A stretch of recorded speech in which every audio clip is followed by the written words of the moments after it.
Dans cette vidéo, nous allons voir comment créer un utilisateur qui pourra accéder à notre environnement Framework 360. Par exemple, un collaborateur ou un employé de notre entreprise. Tout d'abord, bien sûr, nous entrons dans notre environnement. Ensuite, nous allons dans la section Paramètres, à gauche, en bas. Nous trouverons Utilisateur et Autorisation. Cliquez dessus. Un menu s'ouvrira ici, affichant les rôles et autorisations, ou les utilisateurs. Pour créer justement un nouvel utilisateur, nous devons cliquer sur Utilisateur. En haut à droite, nous trouverons le bouton Ajouter. Ceci est l'écran pour ajouter un nouvel utilisateur qui pourra accéder à notre environnement Framework 360. Nous n'avons rien d'autre à faire que de saisir le prénom, le nom et l'email, qui sont obligatoires de notre collaborateur ou employé ou même de notre client s'il a besoin d'accéder évidemment à son site web pour en gérer le contenu. Par exemple, pour le nom, nous écrivons Mario Rossi, mariorossegmail.com. Très bien, il ne nous reste plus qu'à passer à l'onglet Connexion et autorisation. Tout le reste peut rester inchangé car l'utilisateur pourra de toute façon le modifier tranquillement une fois connecté à son compte. En ce qui concerne le niveau, le rôle d'administrateur est déjà créé. Celui-ci aura pratiquement la possibilité de tout gérer. Si nous voulons créer des rôles personnalisés, nous devrons aller dans Rôles et autorisations et les créer, sur mesure, pour l'utilisateur que nous souhaitons autoriser à accéder à l'environnement. Nous pouvons sélectionner l'administrateur sans problème. Comme nous le voyons, les autres options disparaissent. En sélectionnant Admin, nous pouvons faire en sorte que l'utilisateur soit déjà actif, c'est-à-dire qu'il puisse déjà accéder à l'environnement, sans avoir besoin de confirmer son adresse email.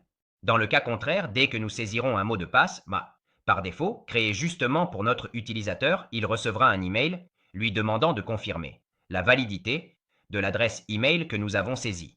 Dans ce cas, nous pouvons le mettre au hasard et nous pouvons également indiquer que l'email est confirmé. De cette façon, il ne nous restera plus qu'à dire à notre collaborateur ou à notre client d'accéder à l'environnement via le lien que nous utilisons nous-mêmes et que nous pouvons toujours retrouver dans Paramètres, Configuration, Domaine.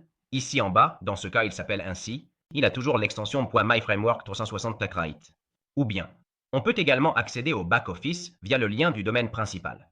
Dans ce cas, il s'agit toujours d'un sous-domaine, mais nous pouvons aussi utiliser notre propre domaine personnalisé. Imaginons hotelrosa.it et en ajoutant admin à la fin.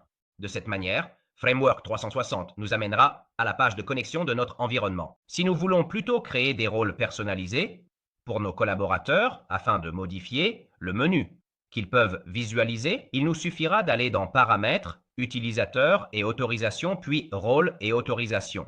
Ici, nous pourrons toujours cliquer sur Ajouter en haut pour créer un nouveau rôle. Dans ce cas, nous pouvons l'appeler collaborateur externe. Nous pourrons ajouter une description, par exemple collaborateur, nom, salarié, afin de pouvoir les reconnaître. Et dans l'onglet Autorisation, nous pourrons modifier la barre latérale qu'ils verront une fois entrés dans l'environnement. Par conséquent, ici, le récapitulatif, par exemple, nous pouvons le laisser. Nous pourrions, par exemple, pour éviter que le collaborateur externe voit la liste des clients. Ainsi, nous pouvons faire glisser client sous les éléments inutilisés. Nous pourrions même retarder les ventes. Peut-être que nous ne voulons pas que les collaborateurs externes voient nos ventes. Nous pourrions éventuellement ne laisser que le site web et peut-être aussi le module de suivi web afin qu'ils puissent suivre tout ce qui se passe sur le site internet. D'accord, comme nous pouvons le voir, ce rôle appelé collaborateur externe n'aura que la possibilité de gérer la section site web qui inclut évidemment toutes les pages de gestion du site web et il aura également la possibilité de gérer le suivi web.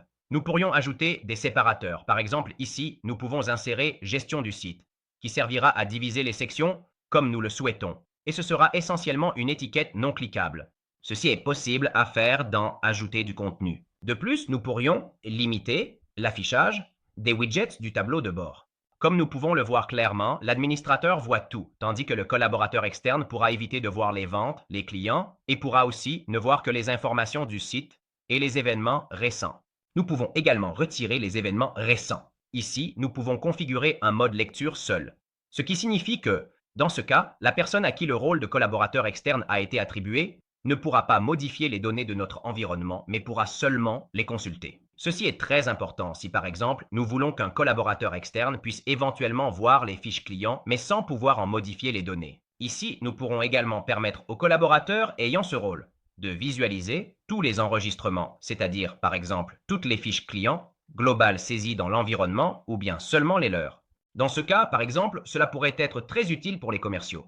Les commerciaux qui ont des zones attribuées spécifiques pourraient devoir visualiser uniquement leur propre fiche client et non celle des commerciaux d'autres zones, tandis que le chef de secteur pourrait, lui, les consulter toutes. La même chose peut également être faite avec le module de suivi web pour les ventes.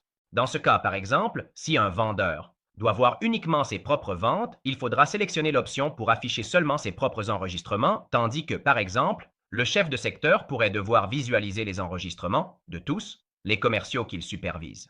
Nous pouvons enregistrer. Si nous allons maintenant changer le rôle de l'utilisateur que nous avons créé précédemment en le passant d'administrateur à collaborateur externe, nous verrons qu'en nous déconnectant puis en nous reconnectant avec les identifiants que nous avons saisis pour le nouveau collaborateur, ce dernier, une fois connecté, ne verra que la possibilité de gérer le site web.